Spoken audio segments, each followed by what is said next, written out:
Saia na frente da sua concorrência com um curso completo que te ensinará a bombar suas redes sociais e sua marca de maneira simples e prática, mesmo que não tenha nenhuma experiência com design. Não perca essa oportunidade e venha se atualizar com a gente. Faça logo sua inscrição. Cara, propósito, então. Fiquei pensando nisso esses dias, né?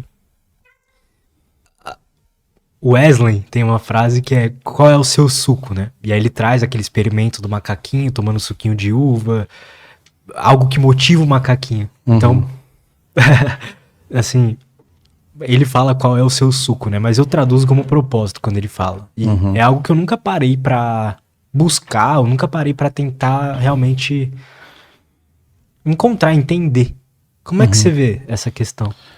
Eu vejo como um primeiro passo é exatamente isso, né? A tomada de consciência. Você precisa decidir encontrar o seu propósito. Mas tem umas bases aí que eu poderia chamar de eixo ou de raiz conceitual, que são ferramentas que orientam bastante chegar lá perto. E aí eu vou falar de uma das coisas que ontem está fresquinho aqui na minha mente, que ontem a gente teve um workshop aí de neuromodulação integrativa com profissionais assim incríveis, que a gente não se sente na postura de professor, mas de um facilitador ali, numa roda aberta para discutir conhecimento com pessoas que trazem uma bagagem muito própria e simplesmente discutir a técnica ali. E aí eu falava para eles que uma das coisas assim que me trouxe mais construção de mudança mesmo de vida, em toda a experiência, que foi a primeira experiência que eu tive de imersão, que foi na Holanda, à procura de decodificar códigos elétricos cerebrais. Tem uma empresa lá que propunha fazer isso nos anos 2012, a partir dos anos 2002 foi quando estourou realmente o boom da autorregulação cerebral, ou seja, você mesma ter a capacidade, numa relação cérebro-máquina, controlar indiretamente como o teu cérebro funciona, como se fosse um treino, um exercício, como se não, né? Um exercício mental realmente. E eu naquela altura estava atrás daquilo, e para minha surpresa, depois de tantas aulas técnicas, a gente é agraciado assim, com uma fala que eu achei assim, incrível. Aquilo foi uma virada de chave para mim, sem sombra de dúvidas. Que eu quero trazer esse conceito para cá, para a gente poder se conectar um pouco melhor com a ideia de propósito, porque ela não é fácil, né? É uma ideia que é muito fugaz, assim, parece muitas vezes para algumas pessoas como uma coisa inalcançável.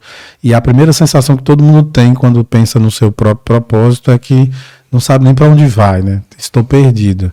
É tipo assim, você fala, encontre seu propósito para alguém. Aí uma paciente um dia me disse, quando você fala assim, vamos pensar no teu propósito, sabe? Me dá a sensação que você me pega aqui do consultório, do setting terapêutico, me joga numa Matrix lá no metaverso sozinha, onde eu olho para todos os lados, só tem deserto e montanha de areia. Eu vou achar o que aqui? Estou me sentindo solta nesse vazio. Então, uma das coisas que foi muito impactante para mim foi entender um pouco sobre performance humana. Afinal de contas, o que é essa performance humana? Vamos pensar em termos de percentis, realmente, né? O sujeito nasce, o garotinho nasce, ele nasce ali com 10% da sua capacidade de performance, pensando até nos conceitos de saúde mesmo. Porque um bebê ele precisa de cuidados, e são cuidados que vão sendo melhor elaborados, porque ele também evolui muito rápido, mas esse evoluir rápido a gente precisa pensar aí, no mínimo, nos primeiros 7 anos de vida, que é quando o garoto tem a capacidade de andar, de falar, de comer sozinho, não morrer de fome, de frio, de sede e se comunicar minimamente socialmente, né? Na década de 60, 70, a alfabetização começava a acontecer aos 7 anos de idade. Perceba você. Hoje a criança entra com 2 anos, 2 anos e meio na escola, está sendo alfabetizada com 3, 4. Só para você ter uma ideia aí desse processo. Nossa, eu não tinha noção disso. E aí eu fico pensando até que ponto essa antecipação, essa precocidade não está deixando de lado coisas extremamente importantes, que vão ser lá na frente extremamente estruturantes de você conseguir ter contato com o seu propósito.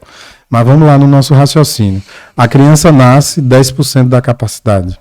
Até os 7 anos, espera-se que essa criança, por vários critérios de convívio social, de conseguir driblar minimamente os perigos do desconhecido que a gente tem o tempo todo, a gente já aprendeu isso aqui hoje, até os 7 anos de idade.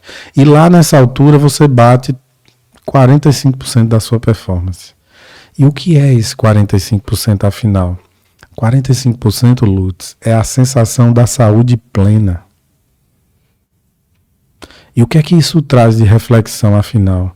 A ideia de que a saúde não é o teto de nada. É uma condição básica de higiene, que a partir do momento que você conquista ela, a primeira pergunta que aparece é: se agora eu tenho saúde plena no contexto mental, físico, social, biológico, o que eu farei para ser feliz? Essa é a pergunta. Se você está plenamente saudável em todas as suas capacidades, com a estrutura mínima de desenvolvimento intelectual, a estrutura mínima de desenvolvimento na dimensão emocional, o que eu farei para ser feliz? Quando você junta essas duas coisas, começa a nascer a perspectiva do propósito. Que o propósito está dentro e talvez seja a grande essência, seja a gema do ovo da inteligência espiritual. Olha que bacana. A maioria das pessoas chegam nesse nível, não tem consciência que chegou, portanto começa a desenvolver vários hábitos que não são bacanas, não tem objetivo na vida, não tem por que correr atrás disso, porque ninguém deseja o que não conhece. Então a pessoa começa a desenvolver várias situações que te colocam no ranking dos 3 sentidos da vida.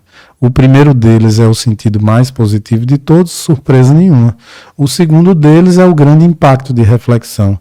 Em segundo lugar no pódio está exatamente o sentido negativo. E aí todo mundo fica perguntando para mim, mas afinal, se o sentido negativo está em segundo lugar, o que é que pode existir de pior?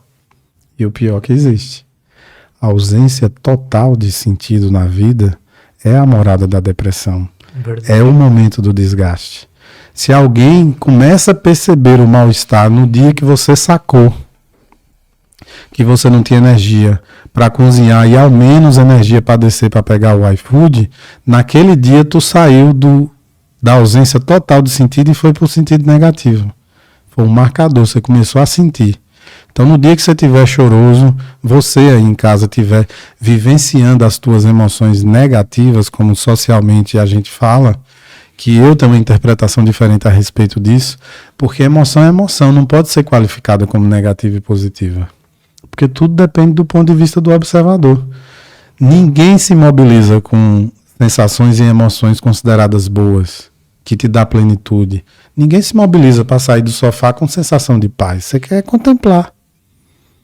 Ou seja, as emoções que a gente considera socialmente positivas são absolutamente acomodativas.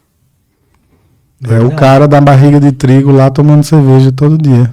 Ao chegar do trabalho e os meninos tocando terror. A mulher com um na cintura, fazendo a papinha, dando banho no outro lá no banheiro e pedindo ele para segurar. E ele disse que não, que ele está assistindo o jornal e tomando a cerveja. Ele é que está perdido. Ele está com a falta de sentido total para tudo. Está se anestesiando todos os dias. Essa é a pior doença. O cara que chega no consultório para mim disse: como é que eu vou poder lhe ajudar? O que lhe trouxe aqui? Não sei. O que é que você vem sentindo? Nada. Aí eu já sei que aquele ali está perdido. Você está entendendo? Uhum. Então quando você bate nos seus 45% de saúde plena, mas você não sabe nem foi educado o que fazer com aquilo, a tendência é você regredir. E olhe como nós estamos analfabetos nesse processo. Cara, é por isso que a discussão sobre propósito na vida ela é tão abstrata, ela é tão longe daquilo que a gente poderia pensar como realidade. Porque a gente não vive a lógica como um jogo, a gente não vive a vida entendendo que ela tem etapas, estratégias e que o conhecimento cristão de dizer que basta ser uma pessoa boa na vida não vai entregar resultado. Não vai entregar. Consegue perceber? A bondade é o primeiro degrau de uma escala virtuosa que não tem elevador, é uma escada. Só que muita gente interpreta a bondade como um degrau disfarçado de elevador. Então você sobe no degrau da bondade e fica achando que você vai alcançar alguma transcendência porque você é bom. Mas se a vida é um jogo, naturalmente ela é injusta. A gente vive num mundo imperfeito de pessoas imperfeitas. Não tem como cobrar a perfeição. E a justiça é um estado de perfeição, saca? Olha que coisa. Então, de novo, voltando para o percentual de 45% da performance humana. 45% é a condição básica de higiene, que é a tal da saúde, bem-estar físico, mental e espiritual. Alcançou isso, tu vai fazer o quê? Pois é. Se você não tiver um processo criativo para se conectar com as coisas mais sutis, sua tendência é adoecer. Porque aí você volta e a doença vira um caminho. Lembra que no outro episódio eu falei de uma senhorinha que ia para o consultório, a sessão dela estava marcada 1h da tarde, ela chegava às 10? Um dia eu fui questionar ela. Ô, meu filho, aqui é tão bom, eu bato papo, conheço gente. Pode atrasar, pode botar não sei quem na minha frente. Consegue entender? Ela conseguiu encontrar um sentido. E por que isso é muito forte e é importantíssimo ser discutido?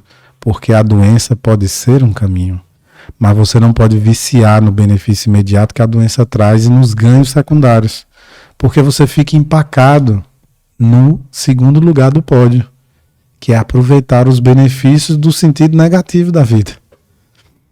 Sacou?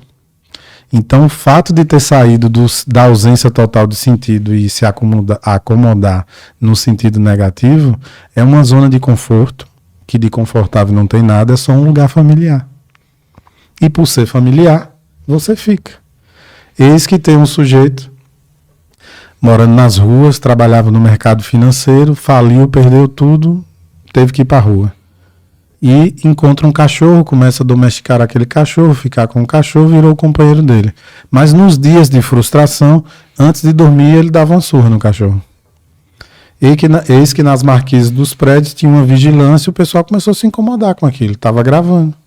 Montaram-se uma blitz para pegar ele por agressão a animais.